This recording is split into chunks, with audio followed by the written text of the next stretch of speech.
It's the 23rd century. A governing body founded by war veterans called the United Citizens Federation leads Earth towards war with Klendafu, a planet populated by arachnids, or informally referred to as bugs, hostile insect-like creatures promoted via online propaganda films as a race with a vendetta against humanity. As citizenship is earned through military service, teenage students are encouraged en masse to enlist and serve their planet in the battle against the bugs as soon as they graduate. Despite his parents' protests at the notion, Johnny Rico follows in Carmen's, his girlfriend's, footsteps and enlists. His grades significantly lower than hers, placing him within the infantry division. The excitement and initial enthusiasm is dashed, however, when a bug-fired asteroid destroys Rico's home in Buenos Aires, forcing him to remain as a soldier until the very end. This is Paul Verhoeven's satiric adaptation of Robert A. Heinlein's fascistic science fiction novel Starship Troopers, with a critical perspective on militant patriotism which forces civilians to earn their rights as citizens, to earn their rights for a certain career path, to have their student fees and tuition paid, or to even have children. Verhoeven's grasp of satire in Starship Troopers injects his distinct filmmaking personality while never sacrificing the narrative's genuine world building, becoming a sharp and darkly comic adaptation that transcends its original source material. For those familiar with Paul Verhoeven's work, coded sexual imagery is further reinforced as his trademark here due to the amount of penetrations, insertions, and extractions relating to the bug species. While Starship Troopers today is cherished as a cult science fiction classic, many viewers will recognise the film's satiric humour instantly. The film was initially met with critical backlash that unfortunately seemed to misunderstand the film's intent.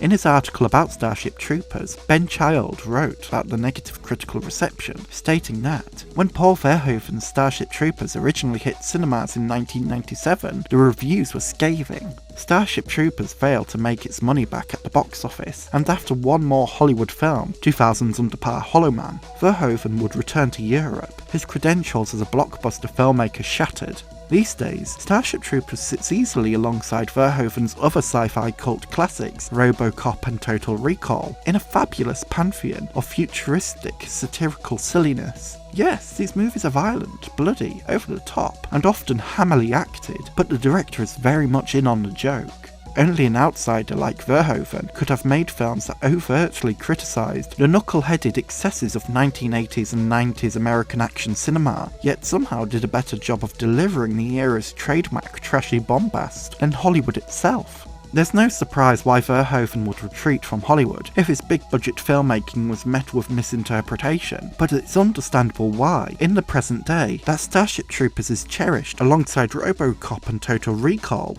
Ben Child effectively sums up their brilliance by highlighting how these films portray knuckle-headed American action cinema excess, both criticising and embracing its audacity. The way violence is portrayed in Starship Troopers as a solution to all of humanity's problems, whether it's jealousy over somebody's girlfriend, or through extreme militant force in eradicating opposing races, is one of the film's most recognisable ironies, especially when the violence intent on resolving issues simply creates more obstacles, from the bickering during live ammunition training that leaves a recruit dead, to the bugs overpowering human forces at a destroyed base days after the humans embarked on Klendafu.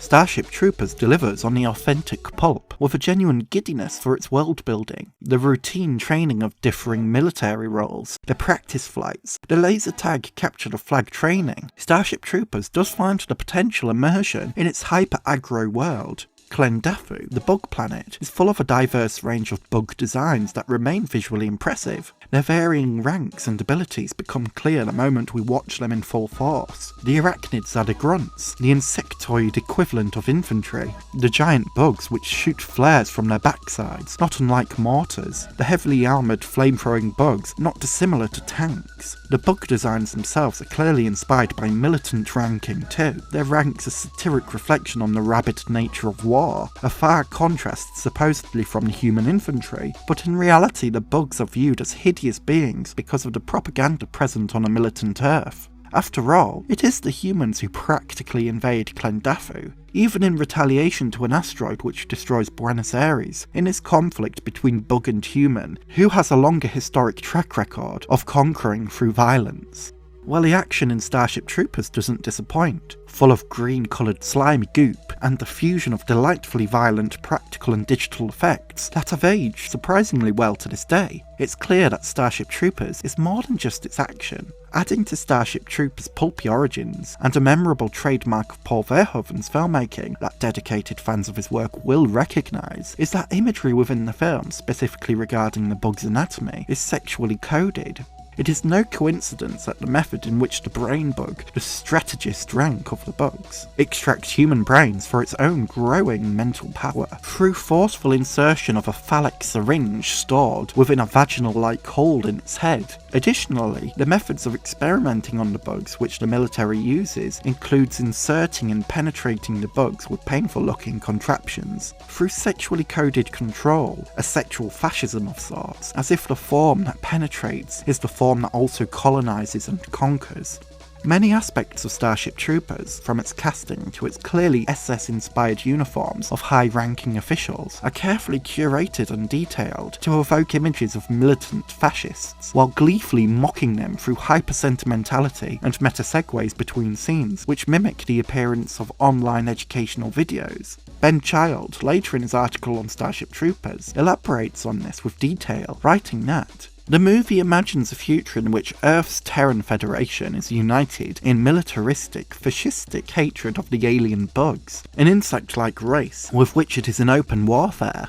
Verhoeven cast gorgeous ingenues such as Beverly Hills 90210's Casper Van Dien, Dina Meyer, and Denise Richards in a nod to Leni Riefenstahl's Nazi propaganda films and their depiction of flourishing square-jawed Aryan youth. The film even features regular propaganda clips disguised as news reports of the latest crushing human victories. At one point, Neil Patrick Harris wears a uniform so reminiscent of an SS officer's that he was reputedly known on set as Doogie Himmler whenever he wore it. There is never a moment, even when the insects manage to destroy Buenos Aires, when teenage infantryman Johnny Rico and his brave troopers do not believe that they will wipe out the entire alien race and march triumphantly across the cosmos in some horrifying space opera take on Triumph of the Will, so much so that it is ultimately the bugs that the audiences feel sorry for, as Verhoeven no doubt intended.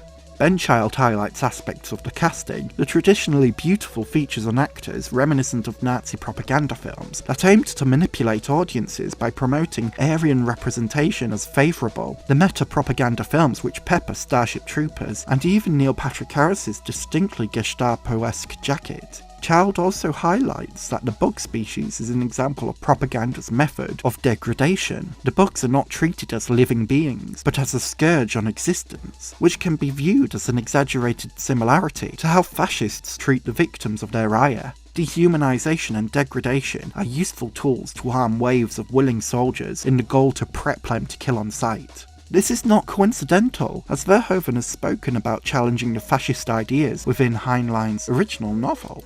In his own words from an interview with Empire magazine, Paul Verhoeven has stated that it's a very right-wing book, and with the movie we tried, and I think at least partially succeeded, in commenting on that at the same time. It would be eat your cake and have it. All the way through we were fighting with the fascism, the ultra-militarism. All the way through I wanted the audience to be asking, are these people crazy? In his own words, the creative intent is clear. Utilise fascist imagery while also criticising it. To eat your cake and have it, as Verhoeven phrases it. By using these evocative images, Verhoeven is able to demonstrate the irony and absurdity of fascism, to hold the majority of power but to claim powerlessness, to attain supposed peace for some but only through violent means, to claim the preservation of humanity while sending some of humanity's youngest to do the dirty work.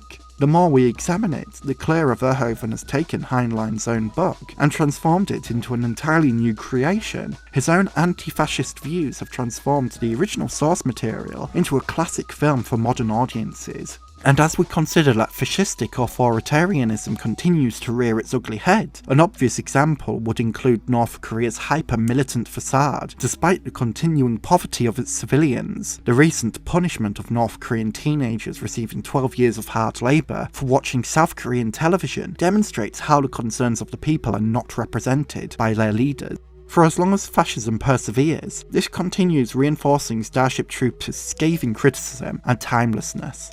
In conclusion, Paul Verhoeven's Starship Troopers, while not a critical success during its initial release, has deservedly earned its place as a cult classic. A sharply comic anti-fascist satire, Starship Troopers manages to be a self-aware pulpy delight that both embraces the conventions of American action cinema while also parodying them too. Starship Troopers solidly completes his cult satiric science fiction trilogy. For fans of Verhoeven, Starship Troopers is a must. A special thank you to my incredible tier Patreon supporter Gil, and to my super tier patron supporters Constantine Bombelli and Jamie.